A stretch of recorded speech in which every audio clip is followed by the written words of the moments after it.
آج Asia Pacific group نے 228 صفحات پر مشتمل ایک رپورٹ پیش کی ہے جس کی بنیاد پر FATF فیصلہ کرے گا کہ پاکستان کو بلیک لسٹ کرنا ہے یا نہیں۔ ناظرین گرامی، 228 صفحات پر مشتمل رپورٹ کے مطابق پاکستان ہر شعبے میں خاطرخواہ کارکردگی نہیں دکھا پایا، اور آپ کو بتائیں گے کہ بھارت کس طرح پاکستان کو بلیک لسٹ کرنے کے لیے مختلف ہتھ کنڈے استعمال کر رہا ہے۔ شاہ محمود قریشی نے ایک انٹرویو میں کہا کہ بھارت پوری طاقت سے پاکستان کو بلیک لسٹ کروانے میں مشغول ہے۔ شاہ محمود قریشی کا یہ کہنا تھا کہ پاکستان کو بلیک لسٹ کروانے کے حوالے سے بھارت نے جو اقدامات اٹھائے ہیں پاکستان کے خلاف، اس کے حوالے سے دنیا میں کسی کو شک و شبہ نہیں ہونا چاہیے۔ APG گروپ نے جو 228 صفحات پر رپورٹ پبلش کی ہے، اس کے مطابق پاکستان نے نہ ہی منی لانڈرنگ کے خلاف کوئی خاطرخواہ کام کیا ہے، نہ جماعت الدعوہ، نہ ہی لشکر طیبہ کو بند کرنے کے لیے کوئی خاطرخواہ کام کیا ہے۔ اس کے علاوہ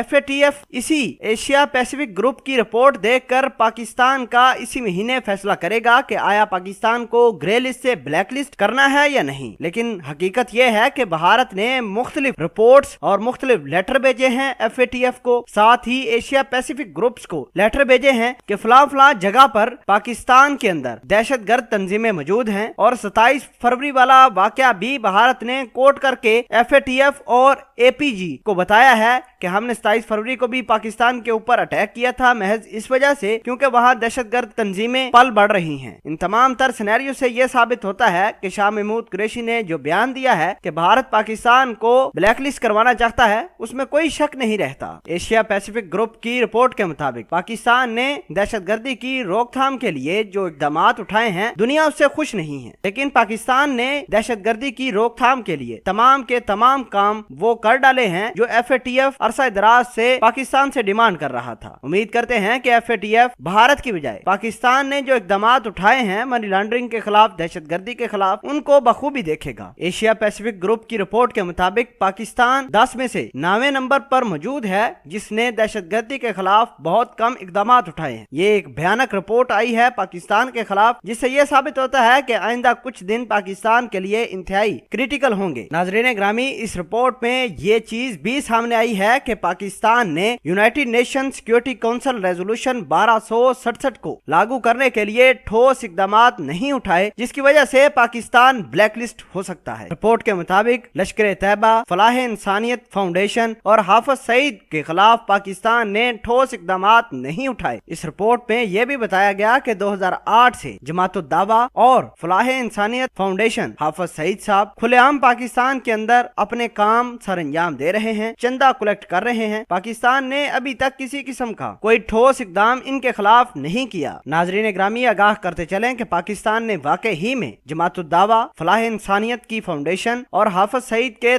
تمام بینک اکاؤنٹ سیز کیے تھے، لیکن یونائٹڈ نیشن نے حافظ سعید کو بینک ٹرانزیکشن کے لیے حکم بھی صادر کر دیا، جس سے یہ ثابت ہوتا ہے کہ بھارت نے اپنی ناپاک کوشش کی کہ پاکستان کے اندر آج بھی دہشت گرد موجود ہیں، حالانکہ یونائٹڈ نیشن نے حافظ سعید صاحب کو اور ان کی تنظیم کو دوبارہ آپریٹ کرنے کا حکم دیا ہے۔ ان کی جتنی بھی پراپرٹی تھی وہ دوبارہ ان کو مل گئی ہے، اور بینک اکاؤنٹ سے حافظ سعید صاحب اب پیسے بھی نکلوا سکتے ہیں۔ ناظرین گرامی، بھارت مختلف قسم کی گیمیں کھیل رہا ہے تاکہ پاکستان بلیک لسٹ ہو جائے۔ بہرحال ہم آخری حد تک جائیں گے اور بھارتی پالیسیز کو بے نقاب بھی کریں گے۔ جزاک اللہ۔